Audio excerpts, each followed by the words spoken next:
परिषद अध्यक्षपदाचे निवडणुकीसंदर्भात जो वाद झाला त्या वादाची पडसाद आज विधिमंडळातल्या दोन्ही सभागृहामध्ये उमटली. आरोप प्रत्यारोप मोठ्या प्रमाणात झालेले.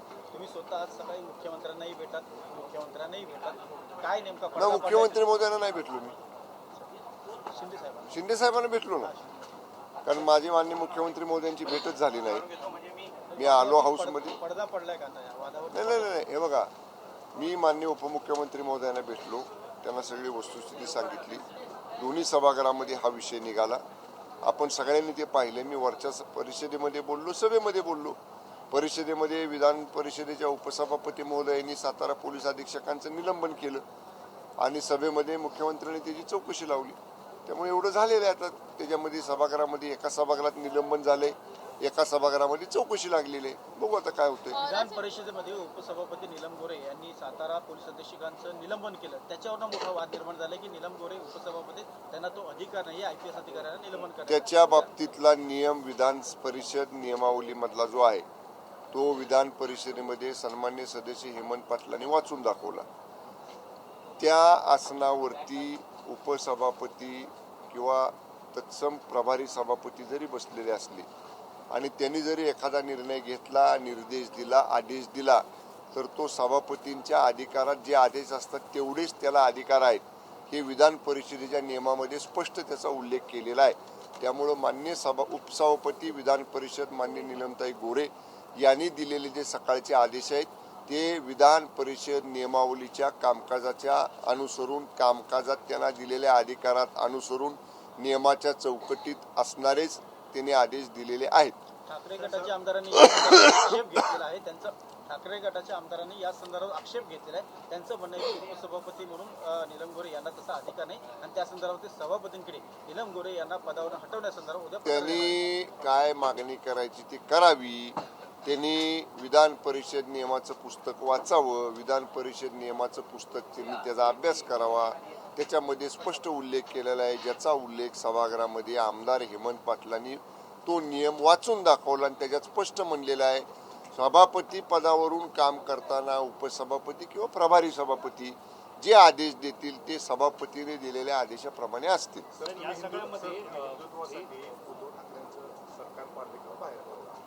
आता हिंदुत्वासाठी एखादा जिल्हा परिषद अध्यक्ष गेला तर काय अडचण? आम्ही कोणाचे आहे?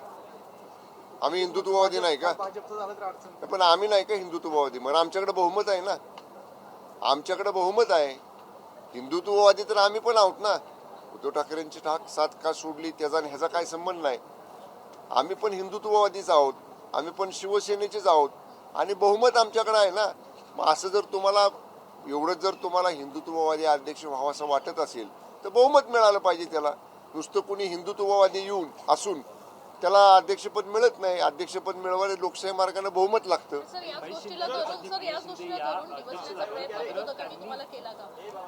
काय म्हणून या सगळ्या गोष्टीचा विचार करून राजांना मारलं या संदर्भात डिवचण्याचा प्रकार नाही बघा, राजांना मारलं का काय आणि मारलं म्हणण्यापेक्षा ही आमची झटापटी झाली.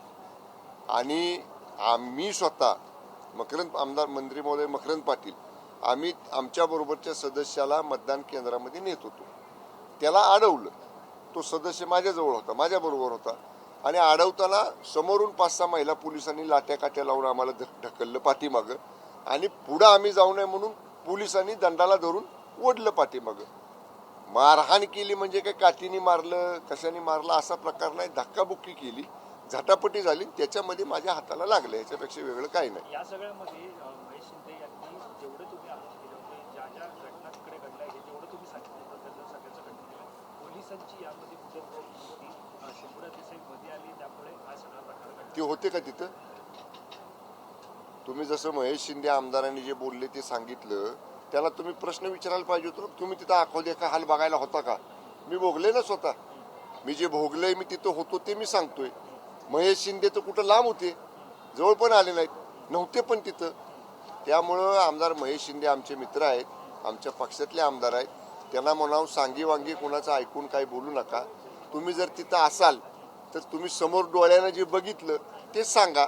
नाही तर डोळ्यानं बघणारे मी आहे, आमदार मकरंद पाटील आहेत, आमदार शशिकांत शिंदे आहेत, खासदार नितीन काका आहेत. हे 4ही लोक आम्ही महायुती म्हणजे युतीमधले राष्ट्रवादी काँग्रेस आणि शिवसेना पक्षाची युतीमधले आम्ही 4 जण तिथं आहे. हे तर नव्हते सुद्धा तिथं. ह्यांच्या पक्षाचे इतर पदाधिकारी जे होते ते पलीकडच्या बाजूला होते, अगदी सभागृहाच्या दरवाजेजवळचे केबिनमध्ये बसले होते. तिथं सुद्धा महेश शिंदे नव्हते. त्यामुळे जे महेश शिंदे तिथं उपस्थित नव्हते, कोणाचे ते सांगे वांगेवरनं ते सांगून बोलतात, मी त्यांना फार गांभीर्याने घेतलं. महेश शिंदे तुमच्याच पक्षाची आहे. महेश शिंदे तुमच्या पक्षाचे महेश शिंदे महेश शिंदे तुमचे मित्र आहेत. महेश शिंदेने पाठीत खंजीर खुपसला असं म्हणा. आता ते कुठेतरी भाजपवासी होते, कारण तुम्ही आता म्हणाला की ते माझे मित्र आहेत, मात्र त्यांनी तुम्हीच केलेले जेवढे आरोप होते त्याचं खंडन केलेलं आहे. त्यामुळे कुठेतरी ते भाजपवासी महेश शिंदेने पाठीत खंजीर खुपसला असं म्हणा. महेश शिंदेच्या बाबतीत बोलण्याचा अधिकार पक्षाच्या मुख्य नेत्यांना आहे. आम्ही एकत्र आमदार म्हणून काम करतोय. मी जरी मंत्री असलो, पालकमंत्री असलो, तरी आजपर्यंत आमदार महेश शिंदे आपले पक्षातले एक सहकारी आमदार आहेत. त्यांना बरोबर घेऊनच मी या ठिकाणी जिल्ह्यामध्ये काम केलेलं आहे. त्यांनी काय म्हणायचं, त्यांनी कसं वागायचं, त्यांनी कुणाबरोबर जायचं याचं स्वातंत्र्य त्याला लोकशाहीमध्ये आहे. त्याला जसं वागायचं तसं ते वागलेले आहेत. त्यामुळे त्या बाबतीतला निर्णय पक्ष घेईल. पण या सगळ्या संदर्भात तुम्हाला त्रास झाला का? वैयक्तिक त्रास झाला या सगळ्या प्रकरणात? मी एवढंच त्या दिवशी देखील सांगितले, मतदान झाल्या पक्षानं सातारा जिल्हा परिषदेमधल्या निवडणुकीतला पक्षादेश बजावण्याचा अधिकार, पक्षाचा व्हीप बजावण्याचा अधिकार पक्षाचा उपनेता म्हणून मला दिलेले होते.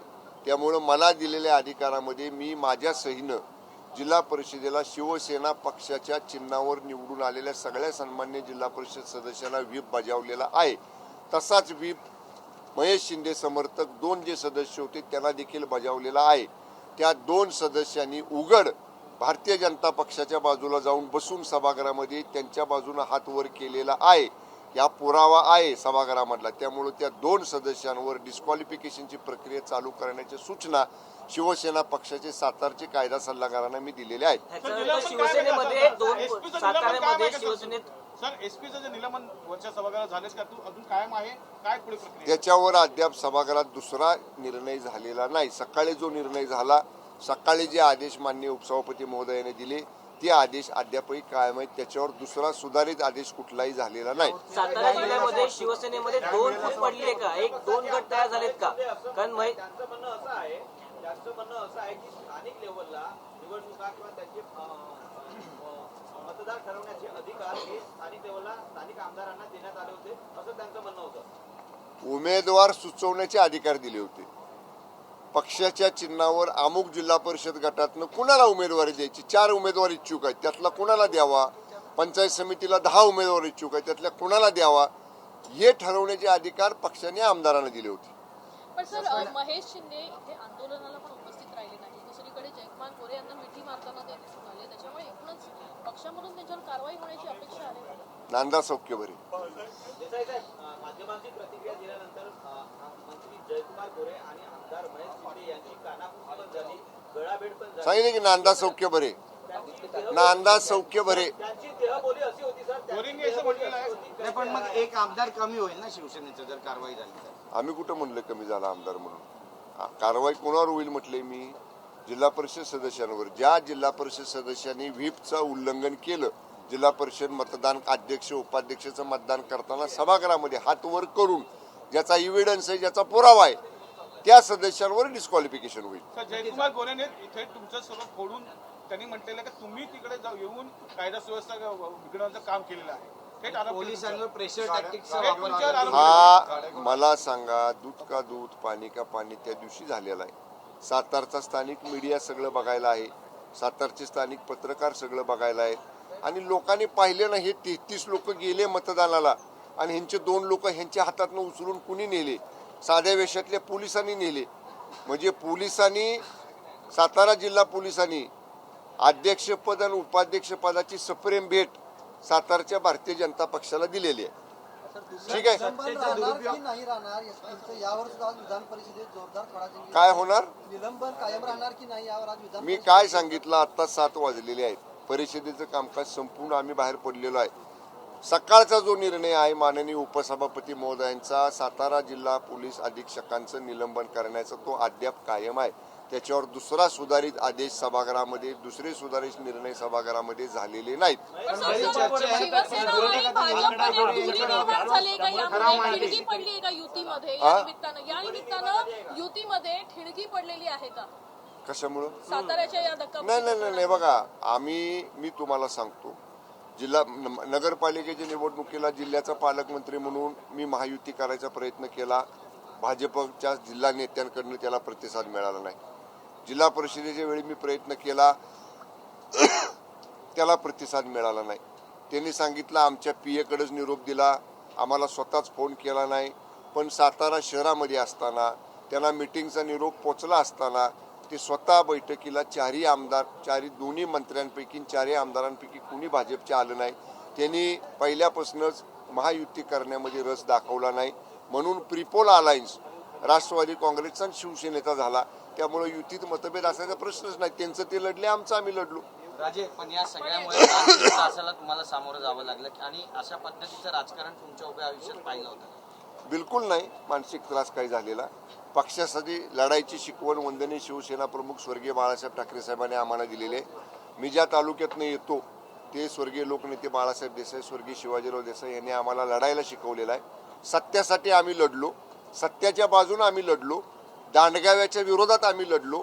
प्रशासनानं कायदा हातात घेऊन मी म्हणलं तसं अध्यक्ष उपाध्यक्ष पदाची भेट जिल्हा प्रशासनानं भारतीय जनता पक्षाला सातारचे दिले. आम्ही अन्यायाच्या विरुद्ध लढलो आणि कायदा जर मला हातात घ्यायचा असता तर काल आमचे 2000 पोरं खाली उभी होती कार्यकर्ते पक्षाचे. कायदा हातात घ्यायचा म्हटला असता तर कधी आम्ही घेऊ शकलो असतो. पण कायद्याचं पालन करणारे आम्ही आहोत. त्यामुळे मनस्तापाचा बिलकुल विषय नाही. एक वेगळा अनुभव फक्त आला की प्रशासन किती टोकाला जाऊन चुकीचं वागू शकते याचा अनुभव 20 तारखेला सातारा जिल्ह्यातल्या पोलिसांच्या वागणुकीवरनं आम्हाला मिळाला. ओके.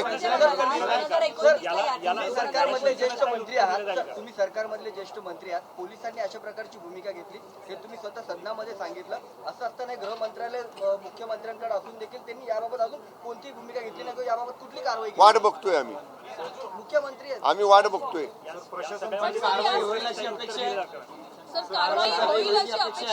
आम्ही बघा, आपण सगळ्यांनी पाहिलं वस्तुस्थिती पोटतिडकीनं मी आणि मान्य मकरंद आबांनी दोन्ही सभागृहात मांडली. आता त्याच्यावर वरच्या सभागृहामध्ये सभापतींचं समाधान झालं, सभापतींना ते योग्य वाटलं, त्यांनी निर्देश दिले. अजून विधानसभेमध्ये त्यातले निर्देश यायचे आहेत, आम्ही वाट बघतोय त्याची. नाराजी प्रशासनावर आहे का भाजपच्या? माझी नाराजी पोलीस प्रशासनावर आहे. पण पोलीस प्रशासन कुणाच्या अंमलामध्ये काम करतं असं वाटतं का तुम्हाला? पोलिसांच्या मामलाखाली आणि कोणाच्या? पण जो निर्णय दिला आहे पोलीस प्रशासन पर्यटन खात्याच्या अंडर येत नाही ना. पोलीस प्रशासन खनिकर्म खात्याच्या अंडर येत नाही. त्यामुळे पोलीस खातं ज्यांच्या अंडर येतं त्यांच्या प्रशासन. नीलम गोरे यांनी जो निर्णय दिला त्यानंतर भाजपच्या अनेक आमदारांनी त्या संदर्भात आक्षेप घेतलेला बघायला मिळाला.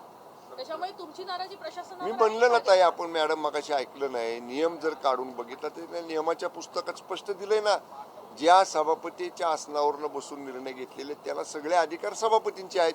हे विधान परिषद नियमावलीमध्येच आहे. असं धाडस करतील का गृहमंत्र्यांच्या? मला वाटतं माझ्यापेक्षा त्यांना विचारलं एसपीला तर बरं होईल. तुम्ही 2029ला याचे पडसाद उमटतील असं तुम्ही म्हणाला, याला नेमकं काय म्हणायचं? संजय गायकवाड यांनी स्पष्ट केलंय की अशा पद्धतीनं जर यापुढे काही घडलं तर मात्र मित्रपक्ष म्हणून आम्ही वेगळी भूमिका घेऊ आणि स्वबळावर लढू. कसं आहे, सहनशीलतेची सुद्धा काही मर्यादा असतात. त्यामुळं जोपर्यंत सहन होतोय तोपर्यंत आम्ही सहन करू किंवा केलंय.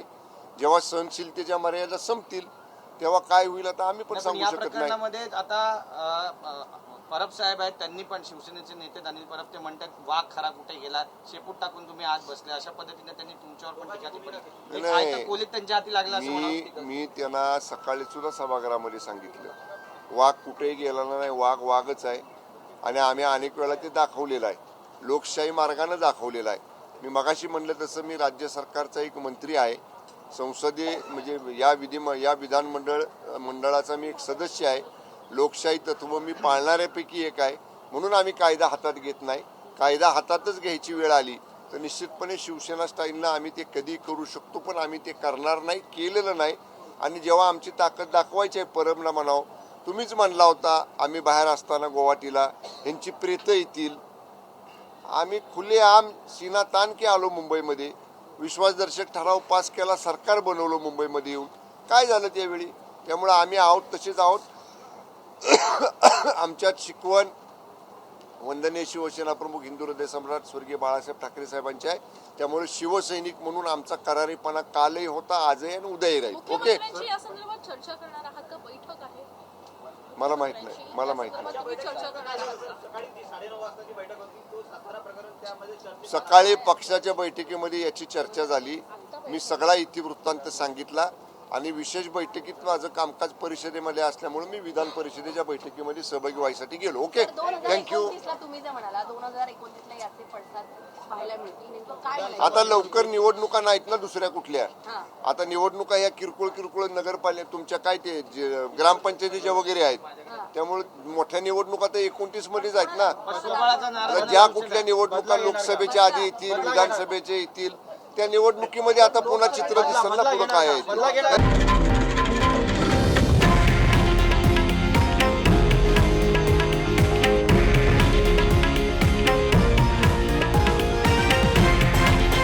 हे आहे देशातील नंबर 1 न्यूज नेटवर्क आणि आपण पाहत आहात TV9 मराठी, एकमेव.